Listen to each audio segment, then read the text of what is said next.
திரு கோபண்ணா எப்படி பார்க்குறீங்க நடக்கக்கூடிய நிகழ்வுகள்? இந்த அரசமைப்பு சட்டம் அமலுக்கு 75 ஆண்டு நிறைவு. இந்த நிறைவு சமயத்தில் பாராளுமன்றத்தில் அது பற்றிய விவாதம். இன்றைக்கு அம்பேத்கரை பற்றி பாஜகவினர், குறிப்பாக மோடி, அமித்ஷா போன்றவர்கள் ரொம்ப சொந்தம் கொண்டாடுகிறார்கள்.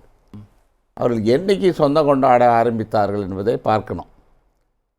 நீங்கள் இந்த நாட்டின் விடுதலை பெற்று தந்தது காங்கிரஸ் இயக்கம். அதற்கு பிறகு அரசமைப்பு சட்டம், இடைக்கால அரசு. அப்போ மகாத்மா காந்தி சொன்னார், இந்த விடுதலை காங்கிரஸுக்கு மட்டும் இல்லை, அனைவருக்கும் பொதுவானது. அதனால் அனைவரையும் உள்ளடக்கிய ஒரு அரசு அமைந்து அதுதான் வழி நடத்தணும்னு சொன்னார்.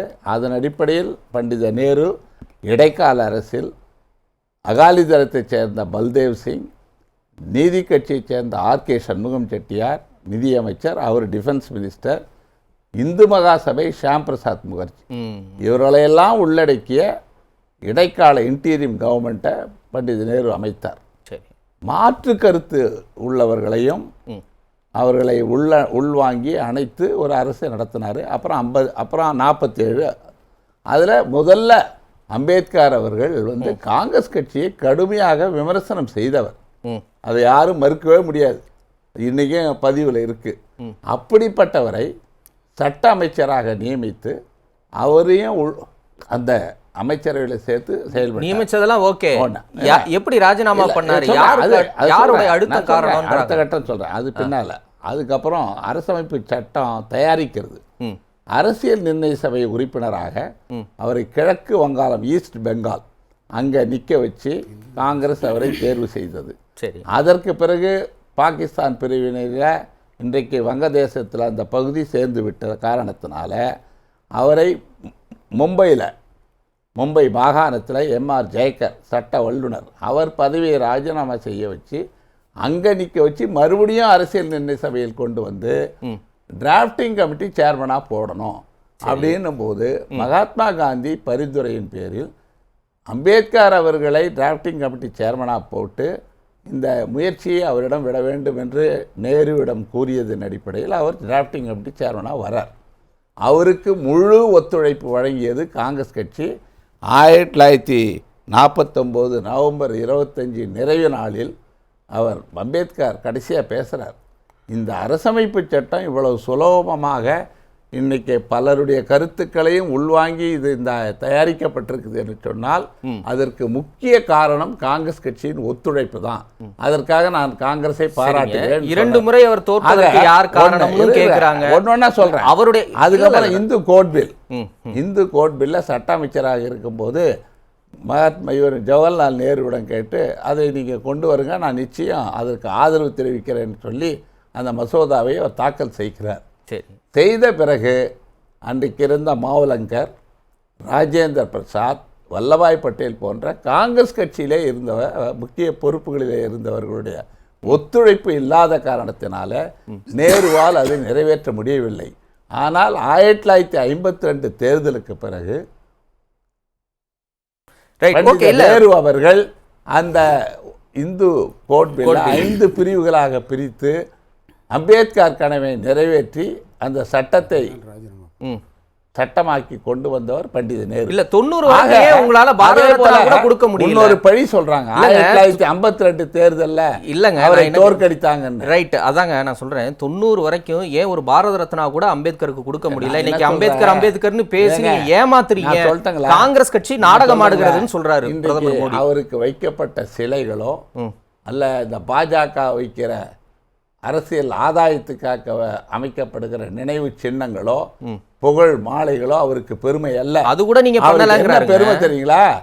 அவரை டிராஃப்டிங் கமிட்டி சேர்மனா போட்டு இன்னைக்கு ஒரு அரசமைப்பு சட்டத்தை வழங்கி 75 ஆண்டுகளாக இந்த நாட்டை பாதுகாத்து வருகிற ஒரு அரசமைப்பு சட்டம், 140 கோடி மக்களும் இன்னைக்கு ஒரு ஜனநாயக நாட்டில் நாம் வாழ்ந்து கொண்டிருக்கிறோம் என்று சொன்னால் அதற்கு அடிப்படை ஆவணம் அரசமைப்பு சட்டம். 17 தேர்தல், மக்களவை தேர்தல் நடைபெறுகிறது, ஆட்சி மாற்றம் நடைபெறுகிறது. உலகத்தின் மிகப்பெரிய ஜனநாயகமாக இருக்கிற இந்த நாட்டில் இன்னைக்கு நம்மளை பாதுகாப்பது அரசமைப்பு சட்டம். சரி, அந்த சட்டத்தை வழங்குகிற அம்பேத்கர் அதுதான் அம்பேத்கருக்கு பெருமையை தவிர நீங்கள் வந்தெல்லாம் இதெல்லாம் இவர் பிரதமர் மோடி வந்து நினைவு சின்னம் எழுப்புவதெல்லாம் இல்லைங்க. பிரதமர் மோடி பிரதமரா வந்ததே அம்பேத்கருக்கான ஒரு மரியாதை. அம்பேத்கரை சொந்தம் கொண்டாடுவதற்கு RSS இந்து மகாசபை வழிவந்த அந்த சிந்தனையை ஏற்றுக்கொண்டு அங்கே தயாரிக்கப்பட்டவர். இன்னைக்கு மோடி வந்து ட்ரெயின்ட் அண்ட் அங்கு வளர்க்கப்பட்டவர், பயிற்சி பெற்றவர். RSS அவர் ஓபிசி ஒருவர் பிரதமராவதே அம்பேத்கருக்கு கிடைத்த வெற்றியை பார்க்க மாட்டீங்களா? ஒரு ஓபிசியாக இருந்த மோடி தான் 1992 கோந்திரா ரயில் எரிப்புக்கு பிறகு ஆயிரக்கணக்கான இஸ்லாமியர்கள் படுகொலை செய்வதை 3 நாள் வேடிக்கை பார்த்த நீரோ மன்னனாக ஆட்சி செய்தவர் மோடி முதலமைச்சராக இருந்தார். சரி, அந்த கொடுமையை பார்க்காதவரை போய் ஓபிசி என்று சொல்வது வெட்கக்கேடு. அவர் என்ன ஓபிசி? மக்கள் கண்ணெதிரில் கொல்லப்படுகிறார்கள், கற்பழிக்கப்படுகிறார்கள். 3 நாளில் காவல்துறை எந்த நடவடிக்கை எடுக்கிறார்? அவர் மேலே 9.5 மணி நேரம் RK Raghavan special investigation team அவரை விசாரணை செஞ்சாங்க. அமித்ஷா கைது செய்யப்பட்டு கண்டிஷனல் பெயிலில் மும்பையில் இருந்தார். இப்படி ஒரு ஆட்சி நடத்தியவர் தான் மோடி. அப்படிப்பட்டவர் தான் இந்த நாட்டுக்கு பிரதமராக வரணும். ஒரு ஓபிசியை வைத்து தான் நாம் இந்தியாவிலே இந்துத்துவா கொள்கையை பரப்ப வேண்டும் என்று RSS-ஆல் தயாரிக்கப்பட்டவர் நரேந்திர மோடி. சரி, நீங்க இவங்களை எடுத்துக்கங்க, ஜனாதிபதி எடுத்துக்கங்க, அதுக்கு முன்னாடி ராம்நாத் கோவிந்தை எடுத்துக்கங்க. அவங்கெல்லாம் வந்து ஒரு சமூக நீதியின் அடையாளமா பார்க்க முடியாதா? நீங்க பண்ணீங்களா? நாங்க பண்றது சொல்லுங்க. 1954-இல் காமராஜர் முதலமைச்சராக வந்ததும் பரமேஸ்வரனை வந்து இந்து அறநிலைத்துறை அமைச்சர் ஆக்கி பரிவட்டம் கட்டி பண்ண பாருங்க. அதுதான் உணர்வுபூர்வமான கொள்கை பூர்வமான ஒரு அணுகுமுறை.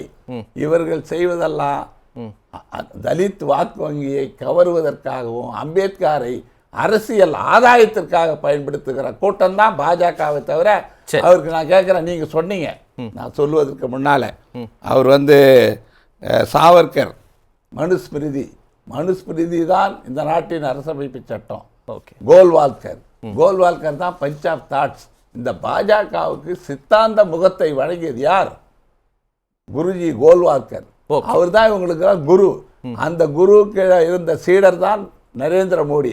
நான் கேட்குறேன், இன்னைக்கு அரசியல் ஆதாயத்திற்காக நீங்கள், நான் கேட்குறேன், கோல்வால்கர் கொள்கைகளை நீங்கள் பேச முடியுமா? கோல்வால்கருக்கு சிலை வைக்காம வல்லபாய் பட்டேலுக்கு 600 அடி சிலை வைக்கிறீங்களே, கோல்வால்கருக்கு வைக்கிறது தானே. கோல்வால்க்கு வைக்க முடியாது. இன்னைக்கு அந்த கொள்கைகளை நீங்கள் பேசினால் உங்கள் வாக்கு வங்கியை நீங்கள் இழப்பீர்கள். ஆனால் அரசியல் ஆதாயத்திற்காக அதையெல்லாம் பேசாம இன்னைக்கு அம்பேத்கருக்கு நீங்க சொந்தம் கொண்டாடுறீங்களே, அம்பேத்கர் பெயரை உச்சரிக்க தகுதியற்ற கட்சி பாஜக. நன்றி. அம்பேத்கருக்கு என்ன பெருமைன்னா, அரசமைப்பு சட்டத்தை வழங்கியது ஒரு பெருமை. Hindu code bill as a law minister கொண்டு வர்றாரு, நேரு சப்போர்ட் பண்றாரு. அதை எதிர்த்து Golwalkar anti Hindu code bill committee பண்ணி கடுமையாக எதிர்க்கிறார். தலைநகர் டெல்லியில் RSS கோல்வால்கர் ராம்லீலா மைதானத்தில் பிரம்மாண்டமான பொதுக்கூட்டம் நடத்தி இந்து மதத்தின் மீது ஒரு அணுகுண்டு வீசப்பட்டிருக்கிறது. எது? இந்து கோட் பில் சீர்திருத்தம். இந்து மதத்தை சீர்திருத்துகிற அம்பேத்கர் முயற்சியை கடுமையாக எதிர்த்தவர் கோல்வால்கர், RSS வழிவந்த அந்த இயக்கத்தினர். அதனால் இன்றைக்கி வந்து நான் சொல்கிறது, அம்பேத்கருக்கு பெருமை என்பது அரசமைப்பு சட்டமும் அவர் சொன்ன சீர்திருத்த கருத்துக்களும். எமர்ஜென்சி நீங்கள் கொண்டு வந்துட்டு இப்படி பேசுனா எப்படி நம்புவாங்கன்னு கேட்குறாங்க. எமர்ஜென்சி அரசமைப்பு சட்டத்தின் 351வது பிரிவின்படி கொண்டு வந்தோம். எமர்ஜென்சி நடந்தது. சர்வாதிகாரி இருங்க, சர்வாதிகாரி என்று நீங்கள் அழைக்கப்பட்ட இந்திரா காந்தி நடத்திய தேர்தலில் சர்வாதிகாரி என்று அழைக்கப்பட்ட இந்திரா காந்தி தோற்கடிக்கப்பட்டு தன்னை ஒரு ஜனநாயகவாதியாக காட்டிக்கொண்டு 77 தோற்ற இந்திரா காந்தி மீண்டும் மக்களின் நன்மதிப்பை பெற்று 1980 அமோக ஆதரவோடு ஆட்சிக்கு வந்தார். இதெல்லாம் வரலாறுங்க. நான் சொல்றேன், இந்திய வரலாற்றை அறிந்தவர்கள் இந்த மோடி பரிவாரங்கள் செய்கிற சந்தர்ப்பவாத ஆதாய அரசியல், அம்பேத்கரை கபலீகரம் செய்ய முயற்சித்தா அதெல்லாம் எடுபடாது.